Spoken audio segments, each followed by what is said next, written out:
কোন সাধারণ মানুষের সঙ্গে একত্রিত করে জান্নাতে প্রবেশ করাবো। মুসা নবী বড় রেগে গেলেন। এই মুসা নবী রাগ ছিল না? ছিল না? আজরাইলকে চড় মেরেছিল, চোখ বার করে দিয়েছিল একে চড়ে। মুসা নবী বলছেন, কে? আমি জলিল কদর নবী মুসা, আমার উপরে আসমানি কিতাব নাজিল করেছো আর আমার সঙ্গে সাধারণ মানুষের একত্রিত করে জান্নাতে দাখিল করবে, কে সে? ঠিকানা বলো। আল্লাহ বলছে, এই নবী মুসা, রাগ করছো কেন? তোমার সঙ্গে আমি জান্নাতে প্রবেশ করাবো একটা কসাইদারের সঙ্গে। সুবহানাল্লাহ বলবেন? সুবহানাল্লাহ হবে না? একটা কসাইদার, গোশ বিক্রয় করে কসাইদার। জি। এখন মুসা নবী বলছেন, আল্লাহ ঠিকানা বলো, আমি দেখবো তার কি ইবাদত, আমার সঙ্গে জান্নাতে যাবে। তা আল্লাহ বলছে, ওই পাহাড়ের উপরে যাও, দেখো গোশ বিক্রি করছে। তা মুসা নবী গেছেন, যে দেখছে টেবিলের উপরে দুটো ছাগলের মাথা আছে, গোশ সব বিক্রি, ঘরে ফিরে যাবে। মুসা নবী বলছেন, ভাই মাথা দুটো বিক্রয় করবেন? বলছে না। কেন? এই বড়টা দেখছেন, এটা আমার মায়ের জন্য, আর এটা হলো আমার আব্বাজানের জন্য। মুসা নবী চিন্তা করছেন, বিপদ, এর কি ইবাদত আছে, আমাকে তো জানতে হবে, তাহলে এর বাড়ি যেতে হবে। ও ভাই কসাইদার, আমি যদি আপনার মেহমান হই, মেহমান হন, বকরি বাঁধা আছে, আরেকটা জবাই করে দেবো। বলে, আমি আপনার মেহমান। আর একটা বকরি জবাই করে দিয়েছে। গোশগুলো রেখে মাথাটা নিয়ে মুসা নবীকে নিয়ে বাড়ি গেছে। মুসা নবীকে বসতে দেয়। চেনে না মুসা নবী? চিন্তা করছে মেহমান। মুসা নবী পরিচয় গোপন করে রেখেছেন। মুসা নবীকে বসতে দিয়েছেন। একটা মাথা কাটলেন, এটা আমার মায়ের, আরেকটা কাটলেন আব্বাজানের, আর একটা মেহমানের। তিনটে মাথা আলাদা আলাদা করে রান্না করলেন, রুটি বানালেন। শিখে দেখেছেন? শিখে আপনার দেখেছেন? শিখে দেখেছেন? এই এরকম ঝুলানো থাকতো, পাঠের তৈরি হতো, আগেকার দিনের মানুষ বানাতো, বানিয়ে ওর ভিতরে হাঁড়ি রাখতো, মাছ রান্না, ইলিশ মাছ, গোশ, বিড়ালে খেতে না পারে, কুকুরে খেতে না পারে।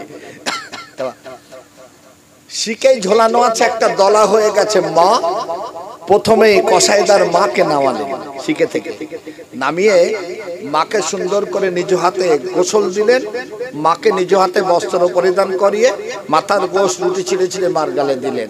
মা যতটা পারলেন খেলেন, শিখেই ঝুলিয়ে দিলেন। এবার আব্বাজানকে পারলেন, নিজ হাতে আব্বাজানকে গোসল দিলেন, বস্ত্র পরিধান করালেন, মাথার গোশ রুটি ছিঁড়ে ছিঁড়ে খাইয়ে দিলেন। আবার শিখেই ঝুলিয়ে দিয়ে আর একটা মাথার গোশ রুটি নিয়ে মেহমানের কাছে গেছে নবী মুসা। মুসা নবী তো রেগে গেছে, এ ভাই কসাইদা, কয়েক ঘন্টা হয়ে গেল আমাকে একা বসিয়ে রেখেছেন। বলছেন, রাগ করবেন না, আমার রান্না করতে একটু দেরি হয়ে গেছে, আমার ঘরে কেউ নেই, মাফ করুন। মুসা নবী মাথাটা ঠান্ডা করে চুপ করে বসে খেতে বসেছেন। ওই সময় শিখেই বসে বসে মা দোয়া করছে। একবার জোরে বলবেন সুবহানাল্লাহ।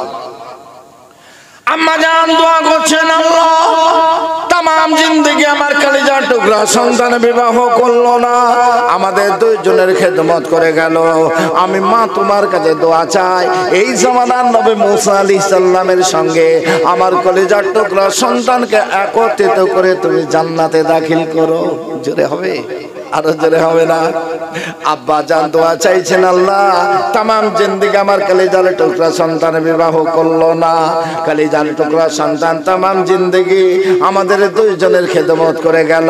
আমি আব্বা জান তোমার কাছে দোয়া চাই, এই জামানার নবী মুসা আলাইহিস সালামের সঙ্গে আমার কলিজার টুকরা সন্তানকে একত্রিত করে জান্নাতে দাখিল করে দিও। মুসা নবীর কর্ণে পৌঁছে গেল। ও ভাই কসাইদার কে দোয়া চাই? আমার মা, আমার মা, আমার মা, আমার আব্বা জান, আমার আব্বা জান। মুসা নবী বললেন, ও ভাই কসাইদার আমাকে চেনো? বলে না, আমি হলাম এই জামানার নবী মুসা আলাইহিস সালাম। আল্লাহ পাক আমাকে জানিয়ে দিয়েছে তোমার সঙ্গে আল্লাহ পাক আমাকে একত্রিত করে জান্নাতে দাখিল করবে। কি তোমার ইবাদত? আমার পরিচয় গোপন করে মেহমান সেজে তোমার কাছে এসেছিলাম।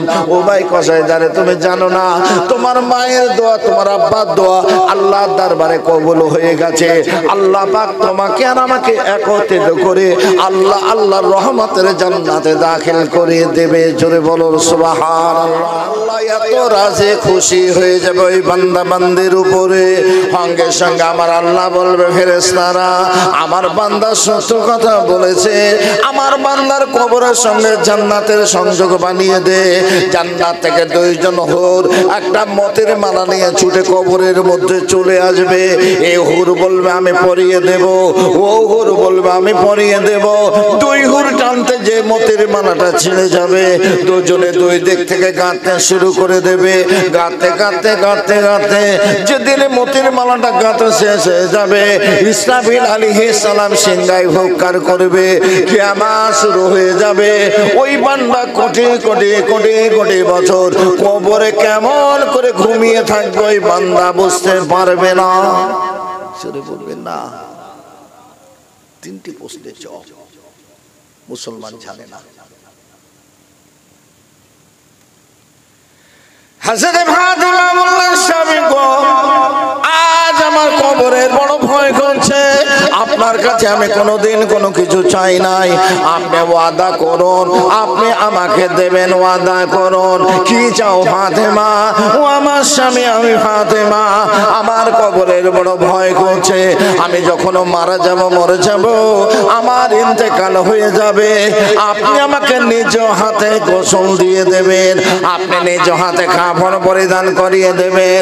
গভীর রাতে ওই জান্নাতুল বাকিতে পরপর 7খানা কবর খনন করে দেবেন, একটা কবরে আমাকে দাফন করে দেবেন। কারণ আমার আব্বা জানের সাহাবীরা ওই সবটা কবর দেখে অনুমান করতে যেন না পারে ফাতেমা কোন কবরটায় শয়ন করে আছে। আমি ফাতেমা লম্বা ছিলাম না, আমি ফাতেমা বেঁটে ছিলাম, আমি ফাতেমা রোগা ছিলাম না, আমি ফাতেমা মোটা ছিলাম, আমি ফাতেমা কালো ছিলাম না, আমি ফাতেমা পরিষ্কার ছিলাম। দুনিয়ার কোন মানুষ আমাকে দেখে নাই। ও আমার স্বামী, ওয়াদা করুন, আপনি নিজ হাতে গোসল দিয়ে, নিজ হাতে কাফন পরিধান করিয়ে গভীর রাতে জান্নাতুল বাকিতে আপনি আমাকে দাফন করে দেবেন। বাবু, দুনিয়ার নারীদের পর্দা করার দরকার আছে না নেই?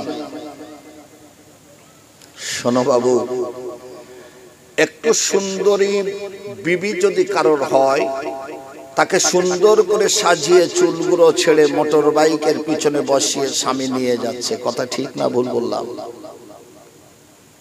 তুমি তো তোমার স্ত্রীকে জাহান্নামের দিকে নিয়ে যাচ্ছ, সঙ্গে তুমিও যাচ্ছ। কথা ঠিক না ভুল বললাম? একজন মহিলা মান্যত করেছে।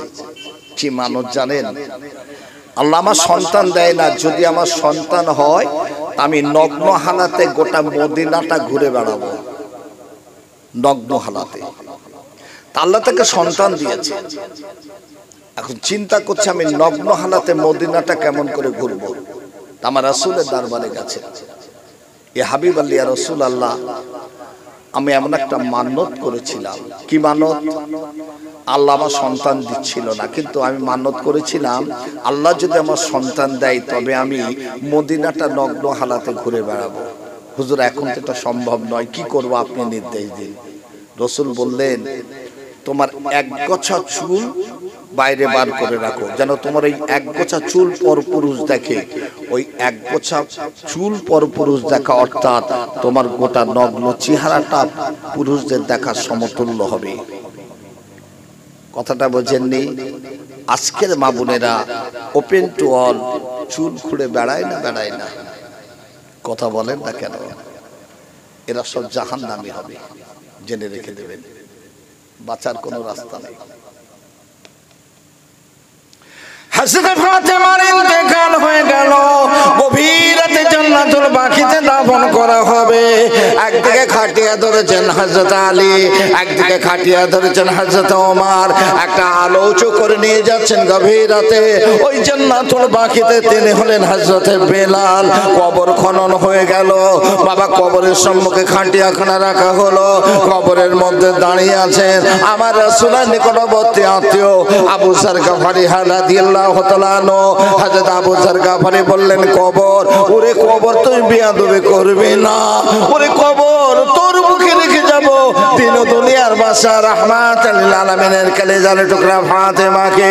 ওরে কবর বিয়াদবি করবি না, জান্নাতের সর্দার হাসান হুসাইনের, জান্নাতের সর্দার হাসান হুসাইনের আম্মা জান ফাতেমাকে ওরে কবর বিয়াদবি করবি না, ওরে কবর তোর মুখে রেখে যাব। সেরে কোটা আলের বেবে ফাতেমাকে কবরের জবানটা খুলে গেল। কবর বলেছিল, আই আবু যর গফারি, চেঁচাবে না, চেঁচাবে না, আমি কবর কাউকে চিনি না, আমি চিনি শুধু ডান হাতে আমলনামা। কে রাসূলের কলিজার টুকরে ফাতেমা আমি চিনি না, কি হাসান হোসেনের আম্মা জান ফাতেমা আমি চিনি না, কে শেরে খোদা আলীর বেবি ফাতেমা আমি চিনি না। আমি কবর চিনি শুধু ডান হাতে আমলনামা। ফাতেমার ক্ষেত্রে যদি কবরে কথা বলে, আপনার আমার ক্ষেত্রে কবর কি বলবে ভেবেছেন? রাসূল বললেন দুটো জিনিসের তোমরা হেফাজত করো। কি জিনিস? এক হলো জিহ্বা, কুখাদ্য কুবাক্য। কোনো মানুষের মনে কথা বলে ব্যথা দেওয়া যাবে না বাবু। একটা কথা যদি কুটু কথা মানুষকে বলো, জেনে রেখে দিও কিয়ামতের ময়দানে এর জন্য তোমাকে জবাবদিহি করতে হবে। কেন? তোমার টাকা ছিল, লোক বল ছিল, বাহুবল ছিল, আমার উপরে তুমি টর্চার করেছো, প্রহার করেছো আমাকে।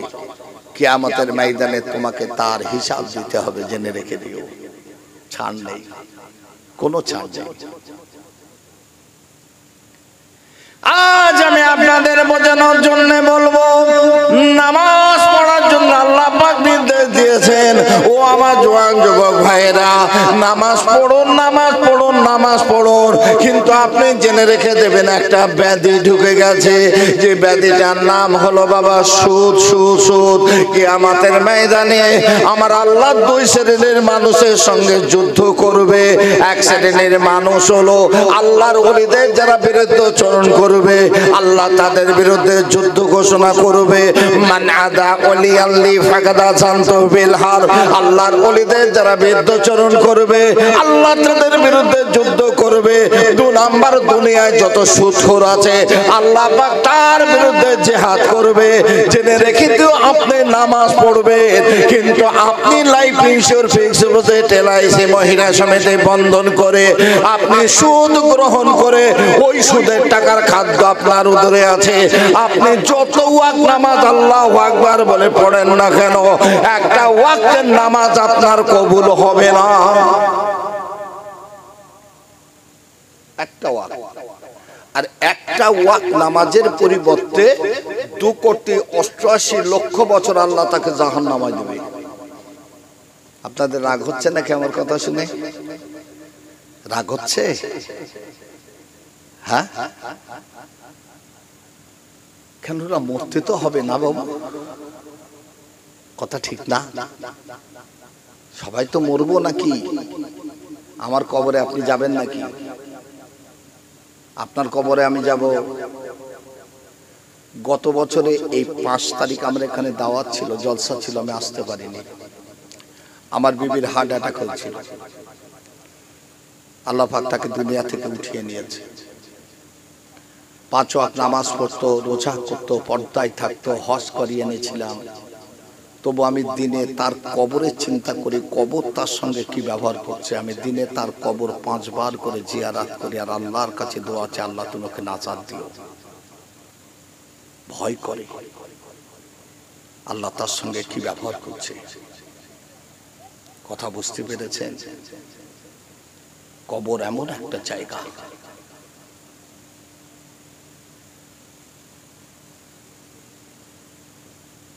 আজ আমি আপনাদের বোঝানোর জন্য বলবো, কিঞ্চিত পরিমাণ সুদের সঙ্গে 36 বার জিনা করলে যে গুনাহ তার থেকে বেশি গুনাহ, তারা কিন্তু তাদের মায়ের সঙ্গে জিনা করে।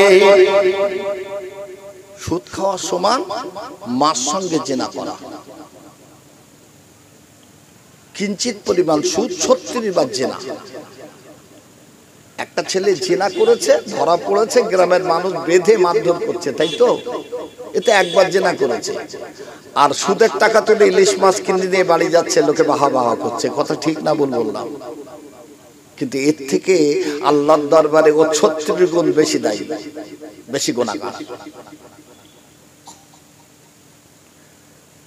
মদিনার জমিনে একজন সুন্দরী যুবতী রমণী এসে বললেন, ইয়া হাবিবাল্লাহ, ইয়া রাসূলুল্লাহ, তুবু ইলাল্লাহি তাওবাতান নাসুহা। হুজুর, আপনার কাছে এসেছি আমি তওবার মতো তওবা করার জন্য। রসুল বলছেন মদিনা রমণী তওবা করতে এসেছো, তুমি কি গুনাহ করলে গো? বলছে হুজুর আমি মদিনা রমণীর নারী হয়ে আমি একটা বড় গুনাহ করেছি। কি গুনাহ? এই পাহাড় সমান হবে। বলছে হুজুর হতে পারে, আসমান সমান বলে তাও হতে পারে। কি গুনাহ করেছো? হুজুর আমি একটিবার জিনা করেছি। 36 বার জেনা, কিঞ্চিত পরিমাণ সুদ। মদিনা রমণী একটিবার জেনা করেছে। রসুল বলছে বেরিয়ে যাও, এই বেরিয়ে যাও।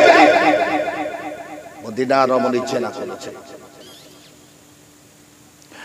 মদিনা রমণী বলেন ইয়া হাবিবাল্লাহ ইয়া রাসূলুল্লাহ, হুজুর আমার তাড়িয়ে দেবেন না। হুজুর আমার নফসটাকে আমি নিয়ন্ত্রণ রাখতে পারি নাই। হুজুর আমি একবার জেনা করেছি। হুজুর আপনি বলুন আমার জীবনের গুনাহটা কি মাফ হবে না? রসুল বলছে তোমার স্বামী নেই? তুমি জেনা করলে তোমার স্বামী নেই? বলছে যে আমার স্বামী আছে। তবে তুমি জেনা করলে? হুজুর আমার স্বামী ব্যবসার খাতিরে বহু দূর থাকে, বহুদিন পর পর, কয়েক মাস পর পর ঘরে ফিরে। নফসটাকে নিয়ন্ত্রণ রাখতে পারেনি, জেনা করে ফেলেছে। রসুল বললেন তুমি তো গর্ভবতী হয়ে গেছো। বললেন হুজুর আমি 3 মাস গর্ভবতী। রসুল বললেন আমি তোমার উপরে রজম জারি করে দিলাম। এই রজম জারি আপনারা সবাই বোঝেন তো? বোঝেন? বোঝেন না?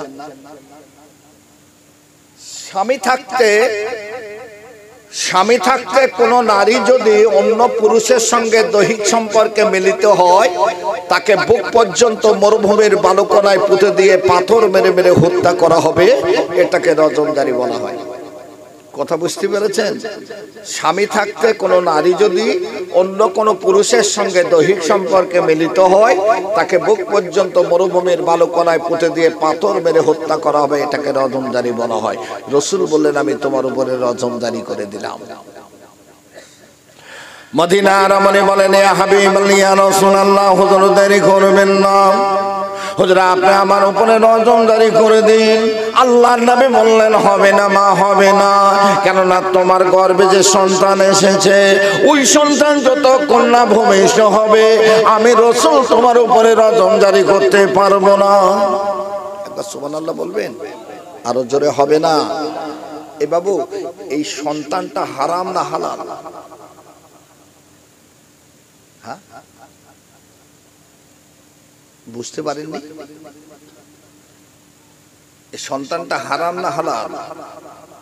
এই সন্তানটা হারাম, জারজ সন্তান। কিন্তু এই জারজ সন্তান হলো তোমার উপরে রজম জারি করলে তুমি তো মারা যাবে, সন্তানটাও মারা যাবে।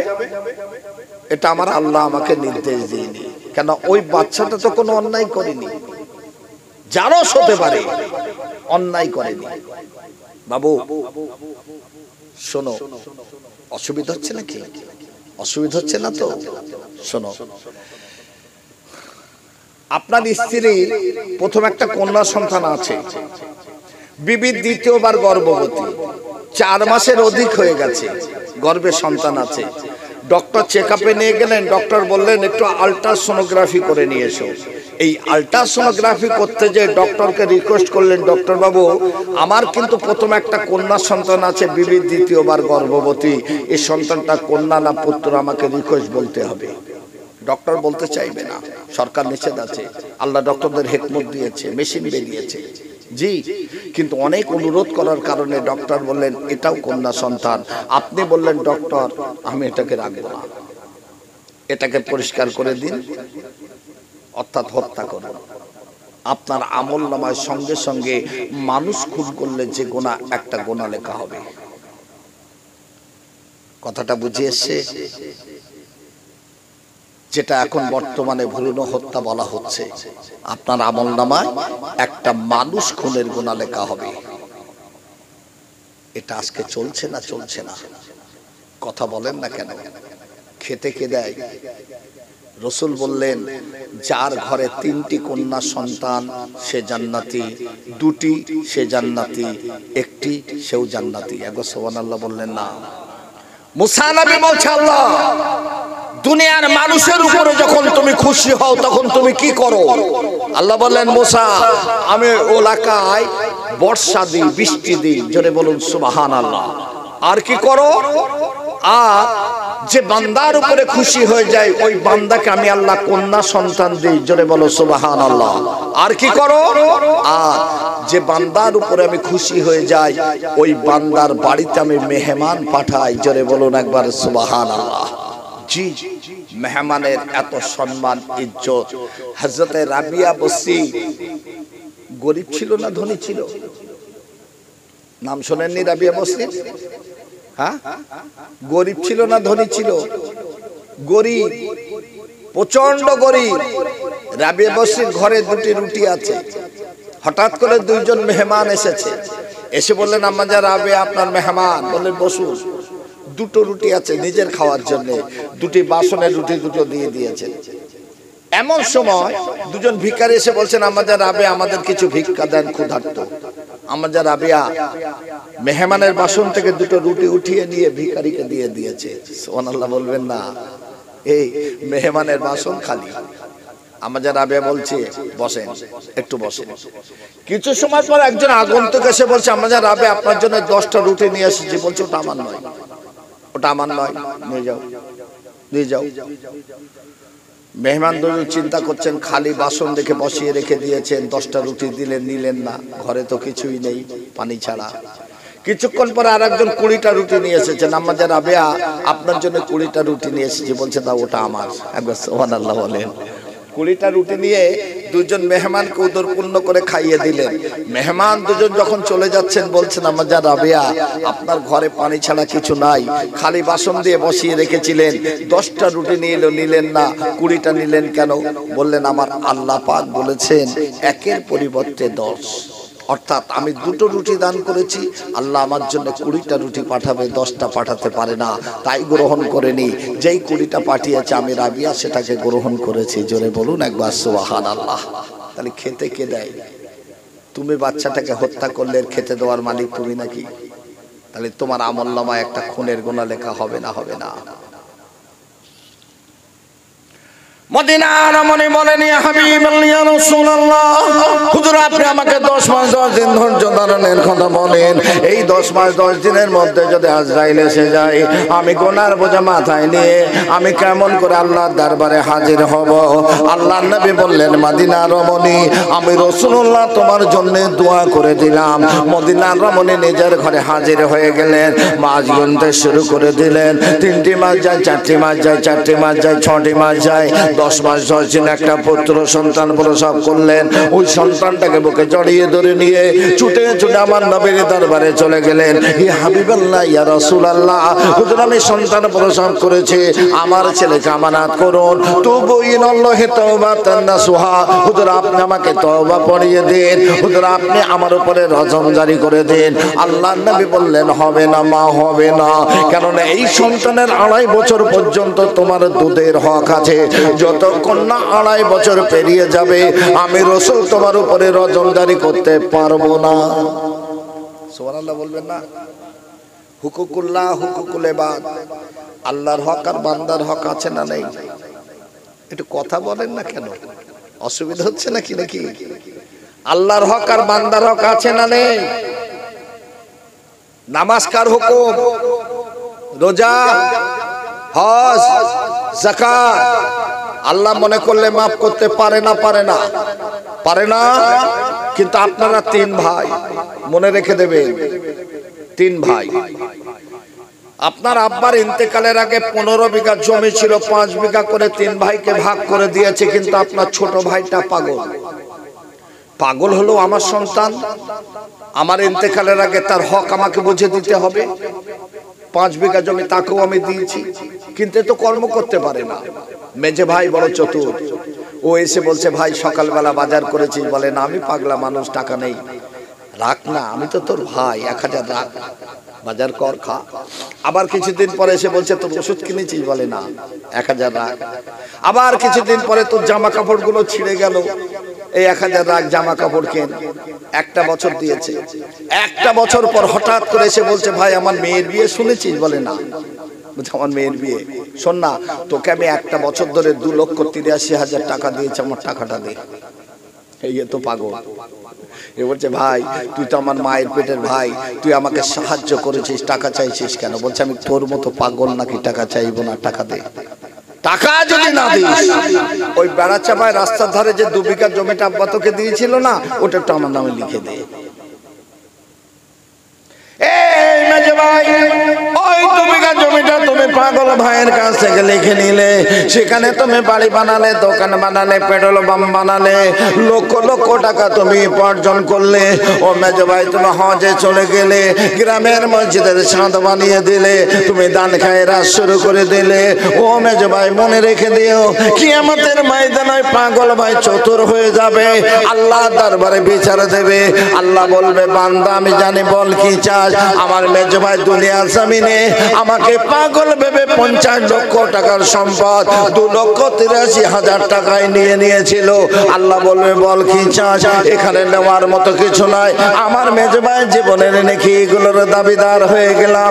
মেজো ভাইয়ের জীবনের যত নেকি, সমস্ত নেকি গুলো পাগল ভাইয়ের দেওয়া হবে। মেজো ভাইয়ের আমল নামায় একটা নেকি থাকবে না। আল্লাহ বলবে জাহান্নামে ফেরেশতারা এই মেজো ভাইকে টেনে টেনে তোরা জাহান্নামায় ফেলে দে।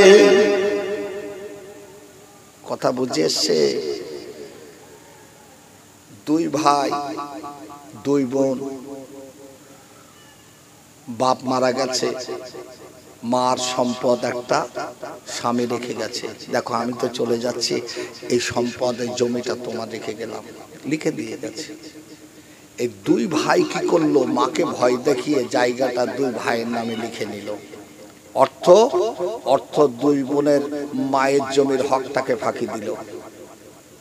এটা হচ্ছে না? হচ্ছে না? আমার কথায় আজকে সব রাগ করছে না, আমি বুঝতে পারছি। এটা হচ্ছে না? হচ্ছে না? এই দুনিয়া করে নাও, আখিরাত পাবে না। আখিরাতে জাহান্নামের আগুনে জ্বলতে হবে। আল্লাহ বলছে বান্দা নামাজ পড়িসনি, রোজা করিসনি, আমি আল্লাহ তোকে মাফ করে দিলাম। কারণ একদিন তুই তওবা করেছিলি, আমি সেদিন তোর মাফ করে দিয়েছিলাম।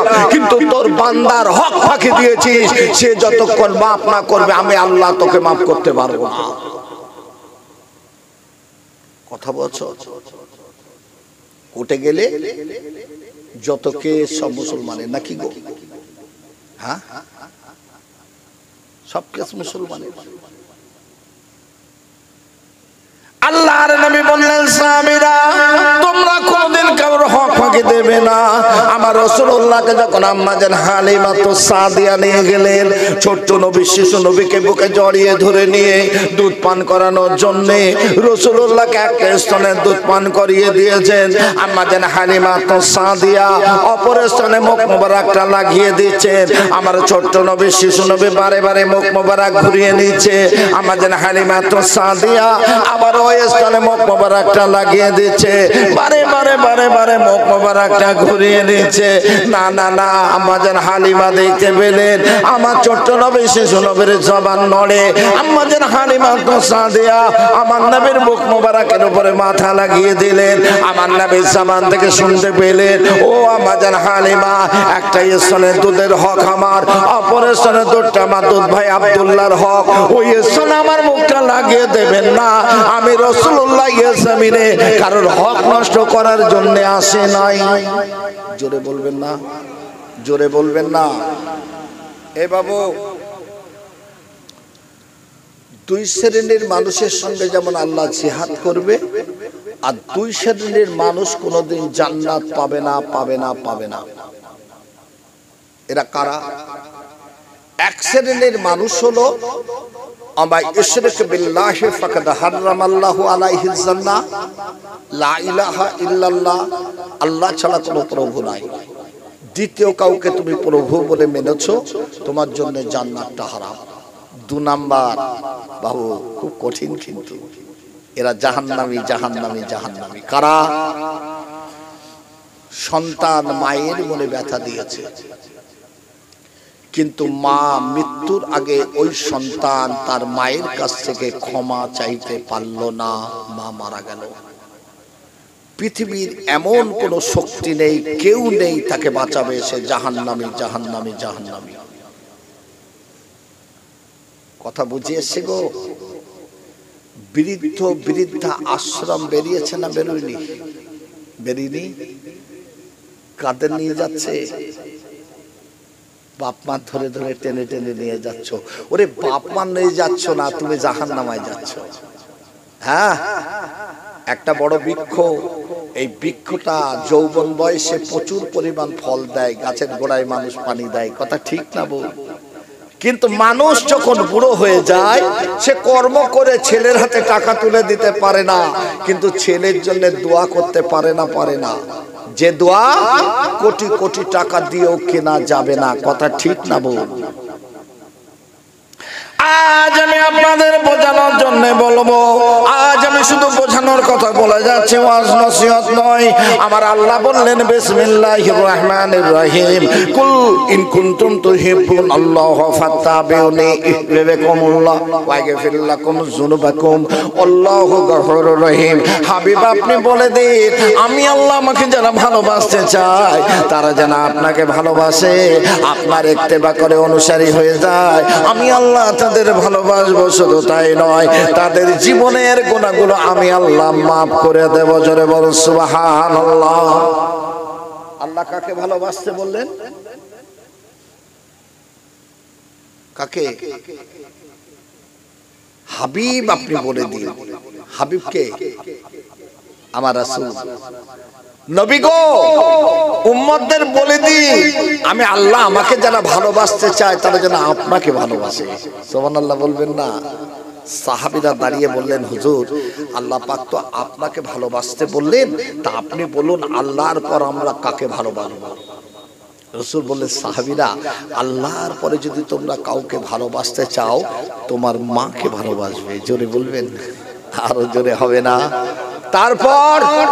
তারপরও তোমার মাকে, তারপরও তোমার মাকে, তারপর তোমার আব্বাকে।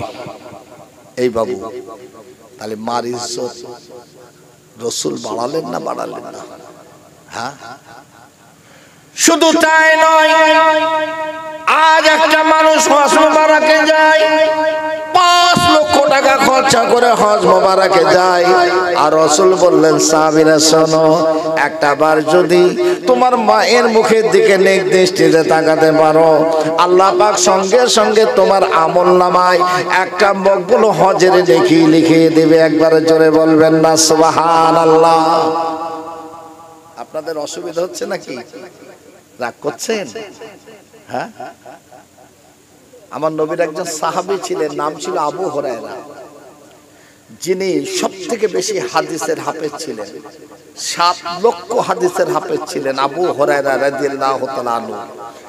এখন মসজিদে নববীতে আসতে একটু দেরি করেছেন।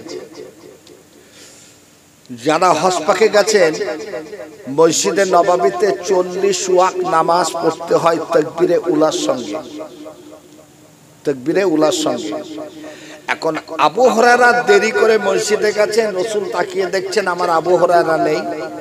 আবু হুরায়রা যখন মসজিদে গেছেন, নামাজ শুরু হয়ে গেছে, রাসূলুল্লাহ ইমামতি করে আবু হুরায়রা সালাম ফিরে আবু হুরায়রাকে বললেন, আবু হুরায়রা, মসজিদে নববীতে আসতে এত অনীহা কেন বাবা? বলেন, হুজুর আমার আম্মাজান এখনো ঈমান আনেনি, অর্থাৎ মুসলমান হয়নি। আমার আম্মাজান চায় না আমি আপনার কাছে আসি, নামাজ পড়ি, মসজিদে আসি, এটা আমার মা চায় না। আমার মা আমাকে বাধা প্রদান করছিল, তাই আমি মায়ের সঙ্গে ঝগড়া করে আসতে একটু লেট হয়ে গেছে, দেরি হয়ে গেছে। রাসূল বলেন, এই আবু হুরায়রা, তোমার মা ঈমান আনতে না পারে, তবে তোমার মা কোনদিনের জন্য মায়ের মুখের উপরে কথা বলবে না। জোরে বলবেন একবার সুবহানাল্লাহ। আবু হুরায়রা বলছেন, হুজুর আপনার কাছে তো আমার আসতে দেয় না, তবে আপনি বলুন আমি কি করব? তাহলে আপনি আমার মায়ের জন্য একটু দোয়া করুন। রাসূল বলছেন, আবু হুরায়রা, আমি তোমার মায়ের জন্য দোয়া করছি। একবার সুবহানাল্লাহ বলবেন। আল্লাহর নবী আবু হুরায়রার মায়ের জন্য দোয়া করে, আর আবু হুরায়রা বিদ্যুৎ গতিতে ছুটে ছুটে ঘরের দরজায় যে দাঁড়িয়ে গেল। সাহাবীরা বলেছিলেন, আবু হুরায়রা এত দ্রুত গতিতে তুমি কোথায় যাও? বললেন, রাসূল আমার মায়ের জন্য দোয়া করছে, রাসূলের দোয়াটা আমার ঘরে আগে পৌঁছায় না, আমি আবু হুরায়রা আগে পৌঁছাই, যার কারণে আমি বিদ্যুৎ গতিতে ছুটছি। আবু হুরায়রা ঘরের দরজায় যে দাঁড়িয়ে গেলেন, মা মা মা।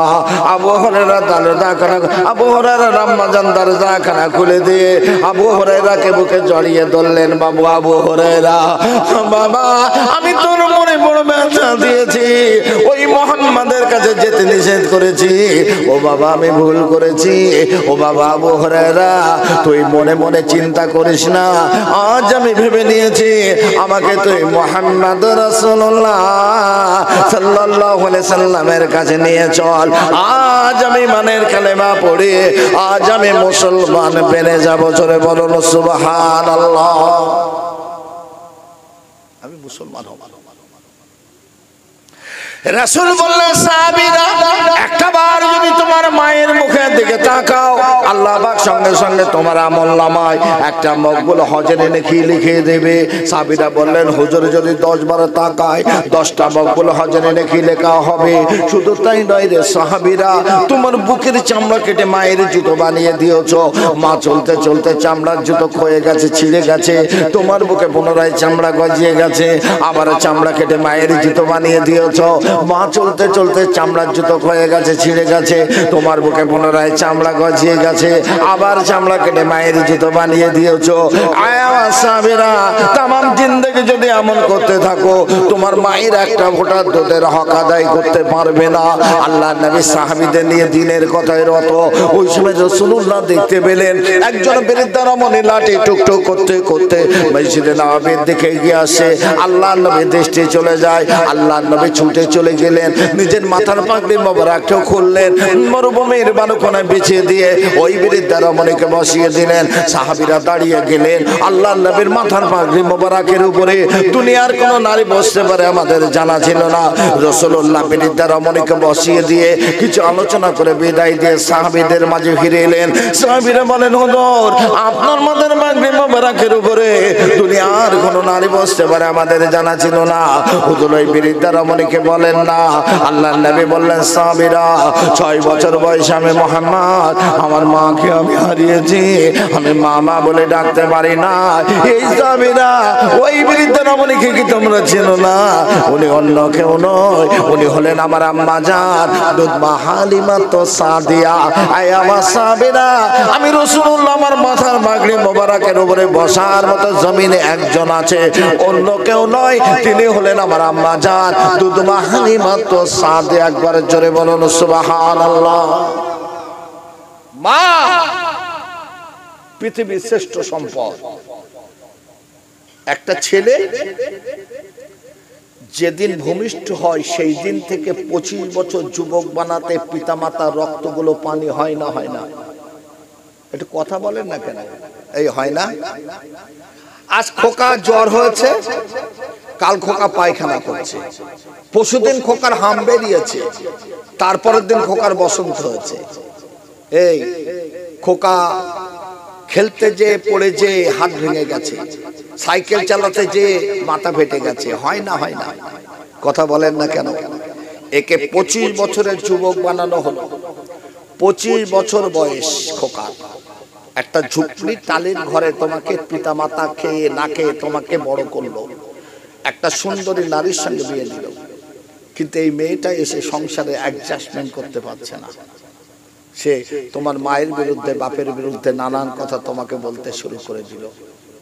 কিন্তু মেয়েটা একটু সুন্দরী, একটু অহংকার আছে, হ্যাঁ, বলে দেখো তুমি আমাকে চাও না তোমার বাপ মা চাও? যদি বাপ মা চাও থাকো, আমি বাপের বাড়ি, আর আমাকে চাও যদি নতুন বাড়ি বানাও, আমি তোমাকে নিয়ে বসবাস করব। এই হচ্ছে না? হচ্ছে না? হচ্ছে না? কিন্তু খোকা স্বামীর কথা, বিবির কথা শুনে মাথায় রক্ত উঠে যায়, মার সঙ্গে হাত তুলে দিল মায়ের গায়ে। ছেলে মেটিয়াবুরু যে সেলাইয়ের কাজ করে বললেন, এখন মালিকের কাছ থেকে কিছু টাকা নিয়েছে, একটা ছোট্ট একতলা বাড়ি, 2টো ঘর, পায়খানা, বাথরুম, রান্নাঘর বানিয়েছে। কিন্তু মা কিন্তু টালির ঘরে বসে বসে কাঁদে, খোকা বাড়ি বানাচ্ছে আমার বলছে না। যেদিন গৃহ প্রবেশ হবে সেদিন পীর সাহেব নিয়ে এসেছে দোয়া করার জন্য, খোকা পীর নিয়ে এসেছে দোয়া করবে, আর লোকজন এসেছে, রান্না হচ্ছে, খাওয়া হচ্ছে, আর মা টালির ঘরে বসে বসে কাঁদছে। খোকা পাকা বাড়ি বানালো, সারা জীবন এই টালির ঘরে বৃষ্টি হলে পানি পড়ে, আমার একবার মা বলে ডাকলো না, মা কাঁদছে। খোকা জন্য পীর সাহেব হাত তুলে দোয়া করছে, আল্লাহ বাড়িটা কবুল করো, খোকার বালা মুসিবত থেকে হেফাজত করো, রুজিতে বরকত দাও। এই খোকা, ও পীর সাহেবের দোয়া তোমার ঘরে ছাদ পর্যন্ত পৌঁছাবে না। একটা 50 লজেন্স নিয়ে মায়ের গালে দাও, মায়ের গলাটা জড়িয়ে ধরে বলো, মা একটা বাড়ি বানিয়েছি, মা তোমার জন্য আল্লাহর দরবারে হাত খানা উঠাবে। একটা সুইচ মারলে যত দ্রুত গতিতে টিউবলাইট গুলো জ্বলে যায়, তার অধিক দ্রুত গতিতে মায়ের দোয়াটা আমার আল্লাহর দরবারে কবুল হয়ে যায়। সরে বলো সুবহানাল্লাহ। মুসা নবীকে আমার আল্লাহ ডেকে বললেন, আয় মুসা, আমি আল্লাহ তোমাকে একজন সাধারণ মানুষের সঙ্গে একত্রিত করে জান্নাতে প্রবেশ করাবো। মুসা নবী বড় রেগে গেলেন। এই মুসা নবী রাগ ছিল না? ছিল না। আজরাইলকে চড় মেরেছিল, চোখ বার করে দিয়েছিল, একে চড়। মুসা নবী বলছেন, কে? আমি জলিল কদর নবী মুসা, আমার উপরে আসমানি কিতাব নাজিল করেছো, আর আমার সঙ্গে সাধারণ মানুষের একত্রিত করে জান্নাতে দাখিল করবে, কে সে? ঠিকানা বলো। আল্লাহ বলছে, এই নবী মুসা, রাগ করছো কেন?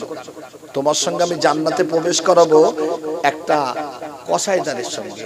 সুবহানাল্লাহ বলবেন? সুবহানাল্লাহ হবে না? একটা কসাইদার, গোশ বিক্রয় করে কসাইদার। জি। এখন মুসা নবী বলছেন, আল্লাহ ঠিকানা বলো, আমি দেখবো তার কি ইবাদত, আমার সঙ্গে জান্নাতে যাবে। তা আল্লাহ বলছে, ওই পাহাড়ের উপরে যাও, দেখো গোশ বিক্রি করছে। তা মুসা নবী গেছেন, যে দেখছে টেবিলের উপরে দুটো ছাগলের মাথা আছে, গোশ সব বিক্রি, ঘরে ফিরে যাবে। মুসা নবী বলছেন, ভাই মাথা দুটো বিক্রয় করবেন? বলছে না। কেন? এই বড়টা দেখছেন, এটা আমার মায়ের জন্য, আর এটা হলো আমার আব্বাজানের জন্য। মুসা নবী চিন্তা করছেন, বিপদ, এর কি ইবাদত আছে, আমাকে তো জানতে হবে, তাহলে এর বাড়ি যেতে হবে। ও ভাই কসাইদার, আমি যদি আপনার মেহমান হই, মেহমান হন, বকরি বাঁধা আছে, আরেকটা জবাই করে দেবো। বলে, আমি আপনার মেহমান, আর একটা বকরি জবাই করে দিয়েছে। গোশগুলো রেখে মাথাটা নিয়ে মুসা নবীকে নিয়ে বাড়ি গেছে। মুসা নবীকে বসতে দেয়, চেনে না মুসা নবী, চিন্তা করছে মেহমান। মুসা নবী পরিচয় গোপন করে রেখেছেন, মুসা নবীকে বসতে দিয়েছেন। একটা মাথা কাটলেন, এটা আমার মায়ের, আটটা কাটলেন আব্বাজানের, আর একটা মেহমানের। তিনটে মাথা আলাদা আলাদা করে রান্না করলেন, রুটি বানালেন। শিখে দেখেছেন? শিখে আপনার দেখেছেন? শিখে দেখেছেন? এই এরকম ঝুলানো থাকতো, পাঠের তৈরি হতো, আগেকার দিনের মানুষ বানাতো, বানিয়ে ওর ভিতরে হাঁড়ি রাখতো, মাছ রান্না, ইলিশ মাছ, গোশ, বিড়ালে খেতে না পারে, কুকুরে খেতে না পারে। শিখেই ঝোলানো আছে, একটা দলা হয়ে গেছে। মা প্রথমে কসাইদার মাকে নামালেন শিখে থেকে, নামিয়ে মাকে সুন্দর করে নিজ হাতে গোসল দিলেন, মাকে নিজ হাতে বস্ত্র পরিধান করিয়ে মাথার গোশ রুটি ছিঁড়ে ছিঁড়ে মার গালে দিলেন। মা যতটা পারলেন খেলেন, শিখেই ঝুলিয়ে দিলেন। এবার আব্বাজানকে পারলেন, নিজ হাতে আব্বাজানকে গোসল দিলেন, বস্ত্র পরিধান করালেন, মাথার গোশ রুটি ছিঁড়ে ছিঁড়ে খাইয়ে দিলেন। আবার শিখেই ঝুলিয়ে দিয়ে আর একটা মাথার গোশ রুটি নিয়ে মেহমানের কাছে গেছেন নবী মুসা। মুসা নবী তো রেগে গেছে, এ ভাই কসাইদা, কয়েক ঘন্টা হয়ে গেল আমাকে একা বসিয়ে রেখেছেন। বলছেন, রাগ করবেন না, আমার রান্না করতে একটু দেরি হয়ে গেছে, আমার ঘরে কেউ নেই, মাফ করুন। মুসা নবী মাথাটা ঠান্ডা করে চুপ করে বসে খেতে বসেছেন। ওই সময় শিখেই বসে বসে মা দোয়া করছে, একবার জোরে বলবেন সুবহানাল্লাহ। আম্মা জান দোয়া করছেন, আল্লাহ তামাম জিন্দেগি আমার কলিজার টুকরা সন্তান বিবাহ করলো না, আমাদের দুইজনের খেদমত করে গেল। আমি মা তোমার কাছে দোয়া চাই, এই জামানার নবী মুসা আলাইহিস সালামের সঙ্গে আমার কলিজার টুকরা সন্তানকে একত্রিত করে তুমি জান্নাতে দাখিল করো। জোরে হবে? আরো জোরে হবে না?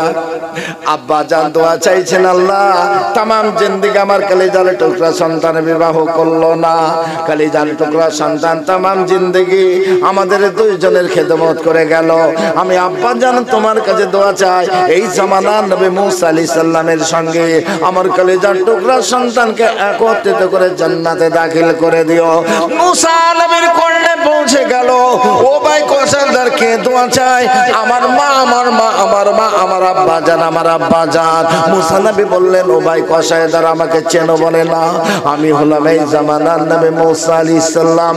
আল্লাহ পাক আমাকে জানিয়ে দিয়েছে তোমার সঙ্গে আল্লাহ পাক আমাকে একত্রিত করে জান্নাতে দাখিল করবে। কি তোমার ইবাদত? আমার পরিচয় গোপন করে মেহমান সেজে তোমার কাছে এসেছিলাম। ও ভাই কসাইদারে, তুমি জানো না তোমার মায়ের দোয়া, তোমার আব্বার দোয়া আল্লাহর দরবারে কবুল হয়ে গেছে। আল্লাহ পাক তোমাকে আর আমাকে একত্রিত করে আল্লাহর রহমতের জান্নাতে দাখিল করে দেবে। জোরে বলো সুবহানাল্লাহ। সেই আল্লাহ আর সন্তানের কাছে লাঞ্ছিত, বঞ্চিত, কথা ঠিক না ভুল বললাম? হ্যাঁ, সাবধান হও বাবা। জান্নাত যদি পেতে চাও জবান বন্ধ করো। একটা মশলার কথা বলে বিদায় নেই, না 10টা বেজে গেছে, পিজ্জাদা হুজুর কেবলা আসবে, সামান্য সময়, লোকজন ছিল না। জি, একটা মশলার কথা বলে যায়, শোনো বাবু।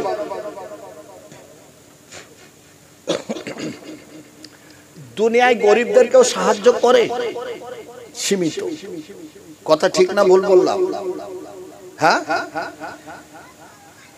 একটা মানুষ গরিব, কবার দেবেন তাকে? ভাই আমাকে কিছু দেন, আমাকে কিছু দেন, একদিন, দুদিন, 3 দিন আর দেবেন না। কিন্তু একটা যুবতী মহিলার একটা বাচ্চা, স্বামী মারা গেছে, এখন এই সন্তানটার বড় করার জন্য মা যেখানেই যায় সাহায্য চাইতে গেলে সেখানেই কুপ্রস্তাব। একদিন এই মেয়েটি নিজের সন্তানকে, নিজেকে বাঁচানোর জন্য দেহ ব্যবসায়ী অর্থাৎ পতিতা হয়ে গেল। ঘরে প্রতিদিন 1, 2, 3টে করে নতুন নতুন ছেলে আসে, মায়ের সঙ্গে অবৈধ কর্ম করে চলে যায়। ছেলেটা ধীরে ধীরে বড় হয়ে দেখছে আমার মায়ের কাণ্ড। ছেলেটা রাগ করে চলে গেছে, মাকে না বলে বাড়ি থেকে রাগ করে চলে গেছে। যে একটা এতিমখানাতে যে সেখানে পড়াশোনা করে একটা বড় আলেম বেনেছে। জোরে বলবেন একবার সুবহানাল্লাহ। মা খোঁজ পায় না, বহু কষ্টে মা খোঁজ পেয়েছে যে আমার ছেলে এতিমখানায় থেকে বড় আলেম হয়েছে। তা মা ঈদের দিন তাকে দাওয়াত করেছে, খোকা অনেকদিন পর তোর ঠিকানা পেয়েছি, আছি, তোর আব্বা তো নেই, আমি একা, আয় আমার বাড়িতে একগাল খাওয়াবো তোকে। কিন্তু মশলাই এসেছে ওই পতিতা অর্থাৎ দেহ ব্যবসায় টাকা হারাম হারাম হারাম। কিন্তু ওই আলেম সন্তানকে মার দাওয়াতটাকে কবুল করতে হবে, আসতে হবে। মা খেতে দেবে, তোমাকে খেতে হবে। ছোট্ট ছোট্ট লোকমা গালে তোলো, অল্প অল্প ভাত গালে তোলো, অনেক সময় ধরে চিবাও, অল্প খাও, সঙ্গে সঙ্গে মায়ের কাছ থেকে বিদায় নাও, রাস্তায় চলে যাও, গালের মধ্যে আঙ্গুল দিয়ে সব বমি করে ফেলে দাও, দিয়ে চলে যাও। কিন্তু তোমার মায়ের এই নিমন্ত্রণা তোমাকে রাখতেই হবে। মা যেন তোমার প্রতি অসন্তুষ্ট না হয় তার জন্যে অবশ্যই দাওয়াত কবুল করে মার খানা তোমাকে খেতে হবে, ওই হারাম পয়সার খানা তোমাকে খেতে হবে। মা যেন তোমার প্রতি খুশি হয়। তারপর রাস্তায় যে গালে আঙ্গুল দিয়ে বমি করতে হবে তোমাকে। মশলা এসেছে, কথা বুঝতে পেরেছেন? মা এমন একটা জিনিস, সেই মাকে ভালোবাসুন, আব্বাকে ভালোবাসুন। গাছ একটা ফল হয়, তার যখন যৌবন বয়স থাকে, বয়স হয়ে গেলে গাছের আর ফল হয় না, বৃক্ষটা বড়, কিন্তু জেনে রেখে দেবেন ওই বৃক্ষটা ছায়া দিতে পারে, মানুষের ছায়া দিতে পারে, ফল দিতে পারে না। বাপ মা বুড়ো হলে আয় করে ছেলের হাতে টাকা তুলে দিতে পারে না। পিতামাতা সন্তানের জন্য বসে বসে নামাজ পাঠিতে বসে দোয়া করতে পারে, যে দোয়াটা কোটি কোটি টাকার মূল্যে ক্রয় করা সম্ভব না। তাই অনুরোধ করে গেলাম, সুদ থেকে নিজেকে হেফাজত করুন, মা বোনেরা পর্দায় থাকুন, আব্বা মাকে ভালোবাসুন, নামাজ পড়ুন। কেন আমরা সব মরবো না? এই কথা বলেন না কেন? মরলে কোথায় দেবে আমাদের? কবরে। খলিফা ওমর বসে আছে। ওমর একজন বৃদ্ধা রমণী এসে লাঠি টুকটুক করতে করতে এসে বলছে, এই খলিফা ওমর, আমি তেল ক্রয় করে বাড়ি ফিরছিলাম, একটা মরু ঝড় এসে গেল, আমার হাত থেকে তেলের পাত্রটা জমিনে পড়ে গেল, আর জমিন তেলগুলো শুষে নিল। খলিফা ওমর ওই জমিনকে বলুন আমার তেলটা ফেরত দিতে। এই যে তেল জমিনে পড়ে গেছে, তেল ওঠানো যায়? এ তেল ওঠানো যায়? বলছে জমিনকে বলুন আমার তেল ফেরত দিতে, আমি গরিব, তেল কেনার পয়সা নেই। তো ওমর বলছেন মা তেলটা কোথায় পড়ে গেছে আমাকে একটু নিয়ে যাবেন? তা বৃদ্ধ আম্মাজি লাঠি টুকটুক করতে করতে খলিফা ওমর ইবনুল খাত্তাবকে নিয়ে এসেছেন। এসে বলছেন হে খলিফা ওমর, এই জায়গায় এই মরুভূমির ঝড় এসেছিল, মরু ঝড়, আর আমার হাত থেকে তেলের পাত্রটা পড়ে গেছে, এই স্থানে তেলগুলো জমিন শুষে নিয়েছে। হযরত ওমর জমিনকে ডাক দিয়ে বলেছিলেন জমিন আমি অন্য কেউ নয় রে, আমি খলিফা ওমর এসেছি, বুড়িমার তেলটা ফেরত দে। এই বুড়িমার তেলটাকে যদি ফিরিয়ে না দিস, আমি ওমর তোর মাঝে একটা বেনামাজিকে দাফন করে দেব, বেনামাজিকে দাফন করে দেব। জমিনের জবানটা খুলে গেল, ও খলিফা ওমর ইবনুল খাত্তাব আমার মাঝে কোনো বেনামাজিকে দাফন করে দেবেন না, আমি জমিন কোনো বেনামাজিকে বহন করতে পারবো না। ও খলিফা ওমর ইবনুল খাত্তাব আমি জমিন ওই বুড়িমার তেলটা ফেরত দিতে রাজি আছি। একবার জোরে বলবেন, আর একটু জোরে হবে না? জমিন কোনো বেনামাজিকে নেবে না। মুসলমান নামাজ ছেড়ে দিল, রোজা ছেড়ে দিল, হ্যাঁ টাকা থাকতে হজে যাচ্ছে না, প্লেনে উঠলে যদি অ্যাক্সিডেন্ট হয় মারা যায়, তোমার এত সম্পদ কি হবে? এই তোমার মওতটা হবে ইহুদি নাসারাদের সমতুল্য। হ্যাঁ জানো, আল্লাহকে ভয় করো। ইয়াইহাল্লাযিনা আমানু উদখুলু ফিস-সিলমি কাফা, ইমানদারগণেরা আদা আদি নয়, এ টু জেড ইসলামের মধ্যে তোমরা দাখিল হও। আপনি বলছেন হুজুর আমি তো নামাজ পড়ি, তোমার মুখে দাঁড়িয়ে নেই। তুমি বলে আমি নামাজ পড়ি, তুমি বাড়ি টেলিভিশন লাগিয়ে রেখেছো, সুযোগ পেলে একটু দেখো। তুমি বলছো আমি নামাজ পড়ি, তুমি লাইফ ইন্স্যুরেন্স করে রেখেছো। তুমি বলছো আমি নামাজ পড়ি, ভাইয়ের জমিটা একটু ফাঁকি দিয়ে রেখে দিয়েছো। এই প্লাসে মাইনাসে কি হয়? হ্যাঁ প্লাসে মাইনাসে মাইনাস, তোমার নেকির পাল্লায় জিরো। তুই বলছো আমি নামাজ পড়ি, লাভ আছে? কোনো লাভ নেই। সাবধান হন, মওতের কথা স্মরণ করে। কবর কাউকে ছেড়ে দেবে না, কাউকে ছেড়ে দেবে না। অনুরোধ করে গেলাম, লম্বা চড়া ওয়াজ নসিহত নয়, আমারই পরে আওলাদে মুজাদ্দেদে জামান পীরজাদা হুজুর কেবলা আসবেন, সুন্দর আলোচনা রাখবেন। আমার আলোচনা সব রাগ করেছেন আমার মনে হয়, নাকি? রাগ করলেন না তো? ভুল ত্রুটি হলে মাফ করে দেবেন। আল্লাহ যদি নিয়ে আসে আবার আসবো।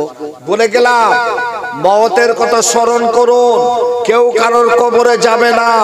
বাপ মাকে ভালোবাসুন, সুদ ঘুষ মদ জেনা ব্যভিচারী থেকে নিজেদের হেফাজত করুন, বেশি করে তওবা পড়ুন, কালেমা পড়ুন, দরুদ শরীফ পড়ুন। মওতের জন্য তৈরি থাকেন, যে কোনো সময় যে কোনো মুহূর্তে আজরাইল আপনার আমার কাছে হাজির হবে, যে কোনো সময়। কথা বুঝে এসছে? কোনো রাস্তা নেই বাঁচার। কবরের আযাব সম্পর্কে জানেন না। একটু আগে বলছিলাম হাজার কি হাজার মানুষ মানকার লোকের সওয়ালের জবাবটা জানে না। ঠিক না ভুল বললাম? তোমরা শিখবে না, কি হবে বলো? শিখবে না। মানুষ সাপের ভয় করে, সাপের দোয়া আছে, যত বিষাক্ত সাপ হোক না কেন, আপনি যদি 3 বার পড়ে নয় সাপের ঘাড়ে পা দেন, সাপ কামড়ানোর ক্ষমতা আপনার নেই। কিচ্ছু দোয়া না, সালামুন আলা নূহিন ফিল আলামিন, ছোট্ট দোয়া, আর কিচ্ছু না। কথা বলছেন, মুসলমান সন্তানগুলোকে শেখায় না। কথা বলছেন, অনুরোধ করে গেলাম, লম্বা চড়া নয়, আমি বিদায় নেব। আওলাদে মুজাদ্দেদে জামান পীরজাদা হুজুর কেবলা আসবেন, সুন্দর আলোচনা রাখবেন। একটু তাকবীর দিন, নারায়ে তাকবীর, নারায়ে তাকবীর। সিলসিলা হক মুজাদ্দেদে জামান, সিলসিলা হক মুজাদ্দেদে জামান, আওলাদে মুজাদ্দেদে জামান পীরজাদা হুজুর কেবলা। সম্মানীয় শ্রোতা